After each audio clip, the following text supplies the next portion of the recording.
Hi. So global warming has been on the rise in our society for the past several decades. Um, and this is through no fault of our own. We've become incredibly reliant on the cars we own to expedite our daily lives. I'm sure every single one of us, I'm pretty safe to assume, owns a car, and that we use it most days in our lives, whether this is to go to school, to go to work, or to pick your kids up. I know that I use my own car to do almost everything. I'm incredibly reliant on it. I spend almost 30 minutes in it every single day, even if I don't have a lot of traveling to do. And gone are the days when you could walk your kids to school or walk to the nearest community grocery store to just pick up a few things instead of making these long, arduous trips in your car to pick up several things. So, what I wanted to talk about is that global warming is largely influenced by the amount of time we spend in our car each day. Um, CO2 emissions from cars are one of the primary contributing factors to the rise in global warming over the past several years. The disappointing part about this is that it's a very avoidable scenario. Over the years, we kind of created cities that are more spread out and sprawling. Just picture suburbs. You kind of have to drive everywhere in suburbs. Can't really walk to your grocery store like you could in say a more densely built city like New York. Of course, we can't expect all of our cities to be like New York. It's disappointing that we haven't seen a trend where we see more cities that are kind of closely resembling that, maybe somewhere in between suburbs and a densely built city like New York or not Los Angeles, but New York or Chicago or something like that. So by creating these sprawling cities, we've essentially shot ourselves in the foot. We've made ourselves incredibly reliant on our cars. We don't really have much of a choice in the matter. I'm sure many of us would prefer to walk to say get a cup of coffee, but we feel like we don't have any option. Whether this is because just the nearest coffee shop is way too far away, or the route that you would have to take is on a busy road that may not have a sidewalk, and you just don't feel safe walking there. So, like I said, essentially we've shot ourselves in the foot when it comes to the being able to use alternative means of transportation in our cities. And as a result, our cities are not as sustainable as they could be. So this is what I'm talking about today.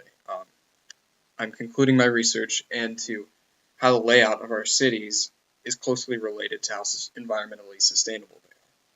So it's now 2014, and I'm sure, with the release of Al Gore's An Inconvenient Truth years and years and years and years of cable news's rhetoric and just discussing the impacts of global warming, that everyone is aware that global warming is on the rise and is a very common trend.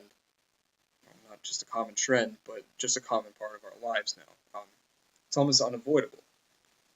Um, so, for example, weather patterns have gotten more extreme over the years. We've experienced more frequent droughts, more frequent heat waves, more extreme hurricanes. Everything extreme weather related is often associated with the rise in global warming. And this affects all of us, obviously. Droughts are dangerous because they have a massive impact on our water supply.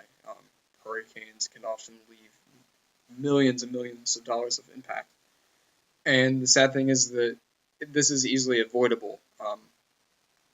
So one of the commonly held beliefs among scientists, I'm getting tongue tied here, amongst the Environmental Protection Agency of the United States, is that one of the key contributing factors to global warming is the CO2 emissions. Um, CO2 emissions are often attributed to cars. We have maybe 1.5 cars per every person in the United States. That's a lot, and if most of us are making use of our cars every single day, then each of us is contributing to CO2 emissions. Um, and this is having a great effect on our environment, and as a result, creating more extreme weather conditions. So I'm going to move on to an article that ties in the rise in global warming to the layout of our cities. So in the report titled Growing Cooler, the Evidence on Urban Development and Climate Change, an author named Ewing and his fellow authors describe methods in which we can help reduce CO2 emissions by changing the layout of our cities.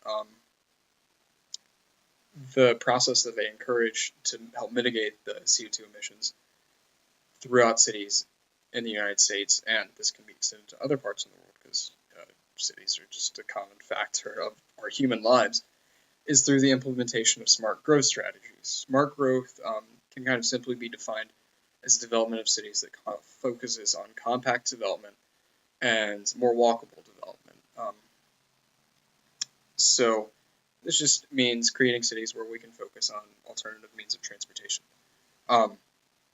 So CO2 emissions can be greatly reduced through the implementations of these strategies, according to Ewing, by 7 to 10%.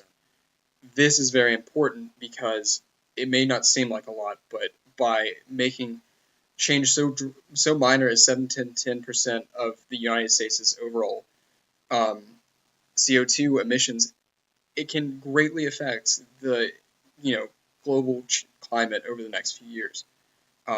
And this is important because it affects us all, because we really only have one world, and as one of the greatest CO2 emitters, if we can greatly reduce the amount that we're putting out each year, then we can make the world probably a more safe and environmentally sustainable place over the years.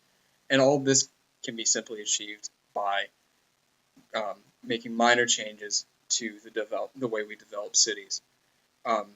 So really, in conclusion, I wanted to say that global warming does affect us all, and it's a pretty simple fix if we want to make minor changes to it. All we have to do is contribute a little, or our government only has to contribute a little to minor infrastructure changes. And what this will do is greatly chip away at the impact of CO2 emissions. So once these changes are implemented, all we have to do as the American people would be, take a 5-minute walk to get a cup of coffee instead of taking a 5-minute drive. And this can all be achieved if we have the city layouts to accomplish this. Thank you for listening. Have a good day.